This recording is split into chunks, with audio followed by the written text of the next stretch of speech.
In a move that surprises no one, DC Comics has reinstated Superman's secret identity of Clark Kent. If you haven't been reading comics for a while, you may be out of the loop and not know that a few years ago, Brian Michael Bendis decided that Superman was a big ol' liar by having a secret identity, and he needs to tell the world the truth, and that he is Clark Kent. So that completely got rid of the Clark Kent character. Except not really, because Bendis still tried to keep him around as Clark Kent, even though everyone knew he was Superman. It was really weird. It was dumb. It was really stupid. It wasn't the first time it had been done. It was actually like the second time in 3 years. It was really stupid. And me and every other Superman fan was like, well, it's only a matter of time till they get rid of this change, because it's stupid, because Clark Kent is essential to Superman, and when you have the secret identity, there are so many more stories accessible to you that can be told compared to when everyone knows Clark and Superman are one and the same. So we knew it was going to happen, we knew it was going to get reverted, and now that's happening, thank God. So they announced it today. Philip Kennedy Johnson and Joshua Williamson, who Philip Kennedy Johnson's writer on Action Comics, and Joshua Williamson will be the writer on Superman in, I believe, February of 2023. Both of them had a short little interview talking about it, and let's talk about that article. So the opening of the article says, both generations of Superman will see their secret identities reinstated in Action Comics 1050 on sale in December.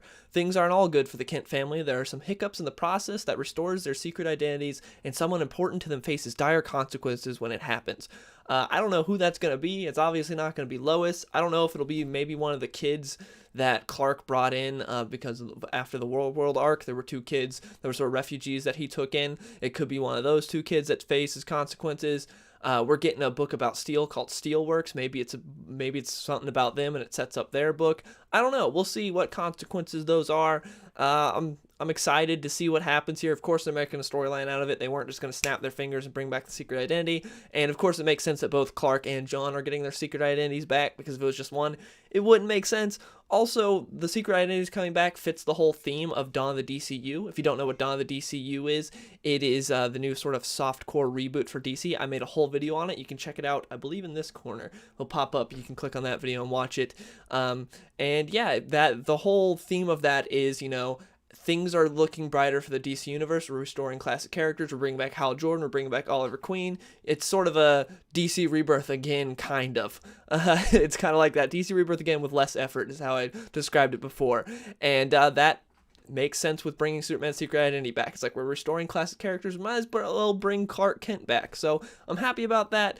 And yeah, let's get into some quotes from the article. Philip Kennedy Johnson says, the stories we're about to tell in Action Comics Superman and Adventures of Superman John Kent are a celebration of everything Superman is, from the super family to the Daily Planet to the most iconic love story in comics, Lois and Clark. Some elements of the Lois and Clark dynamic can only be there with the secret identity, and even just on a deep down gut level, something about seeing Clark Kent in the tie and glasses again, ripping open his shirt to reveal the S shield underneath, just feels amazing. It's an image that puts John Williams' music right in your ear and you feel like you can fly. That's how we want every Superman story to feel. I love that. It's a great quote. No surprise that Philip Kennedy Johnson gets Superman. He's been doing amazing in Action Comics. It's my favorite book at DC right now. It's probably my favorite book out right now. It's really good. And I'm happy with what he said there. I completely agree. There are so many stories that you can tell with Clark as the secret identity. When everyone knows and there's no secret identity, it limits your options so much more, and it just makes things less interesting. And also, it takes away from the Daily Planet. And it was weird when Bendis tried to have his cake and eat it too. He did this whole thing where it's like, Superman's a big old liar for not telling everyone he's Clark Kent. And then he told him. And then when like Superman did the reveal in Superman issue 19, he's like, but I'm still going to be a journalist and do things as Clark Kent. And it's like, no, you don't get to do that anymore. That's not how that works. And it was really just horrible. No surprise. It was horrible how Bendis did it. So I'm happy that his secret identity is coming back. And everything Philip Kennedy Johnson there was just perfect, right on the nose. I love it. Joshua Williamson then had a quote as well, and he said, the truth is a very important thing for Clark Kent. For someone to steal that from him is a tragic moment and created a lot of interesting drama and story possibilities for the Superman line in 2023. We wanted to play with all the pieces of the great and iconic Superman mythology that we all love. When this challenge was presented to us, we wanted to make sure it was not just magically being put back in the box.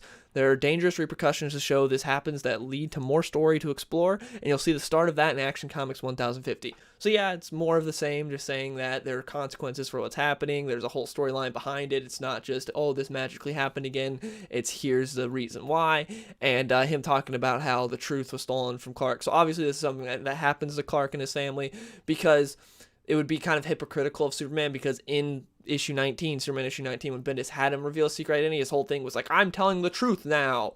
I've been a big old hypocrite for years. I need to tell the truth now. So, of course, if he then went back and was like, oh, I have the option to get my secret identity, I'm going to take it. They can't do that. So, of course, this has to be something that happens to Clark. But yeah, I'm excited. I'm so happy. If I said a few videos ago where I talked about, if there's one thing I want to happen in the future for Superman, I just want the secret identity back, because I know it's going to come back. It's just a matter of when, because this always happens. Like, DC's just in this cycle. And we're back to square one, to where Superman and Clark Kent are two different people again, and I'm happy about that. But yeah, I'm excited for the future of Superman. Everything sounds great. Issue 1050 is a landmark issue. They're going to have like 25 variant covers. They're going to have a bunch of creative teams on it. I hope it's good. I'm excited to see how it goes. Then 1051 sort of like kicks off like a new era for Action Comics, with Dan Jurgens doing some backup stories. And yeah, and then in February, we have Joshua Williamson taking over Superman with a new #1. And we're also going to be getting the John Kent miniseries, because Tom Taylor got demoted from his ongoing with John Kent to just like a 6-issue miniseries. So we'll see how that goes. I'm happy that John has his secret identity back as well, because he was kind of robbed of that very early on. So we'll see how things go. I'm excited. Everything we've seen like makes the future look bright for Superman. I'm very happy about that. Yeah, it's a good time to be a Superman fan for right now. We went through the darkness of having Bendis, and now, slowly we've been getting to where things are just getting better and better, and I'm really happy with where we're at right now. Hopefully I don't eat my words in a few months, but as of right now, I'm really excited. And yeah, I want to hear from you guys in the comments below. What are your thoughts on the future of Superman? Are you optimistic like I am, or do you think it's going to be horrible? Also, if you're not sure what's going on, I made a video talking about the Dawn of DCU, the new softcore reboot. You can watch that. And also, I made a video talking about Joshua Williamson taking over Superman, what that all entails for the future of Superman. So I'll have both those videos linked in the outro. Check those out if you want. And I hope you guys enjoyed the video, and I'll see you later. Hey, skinny boy, saucy boy, I be running to the bank. Yeah, I hit the gas in the whip full tank. Riding past the ocean while I'm listening to Frank.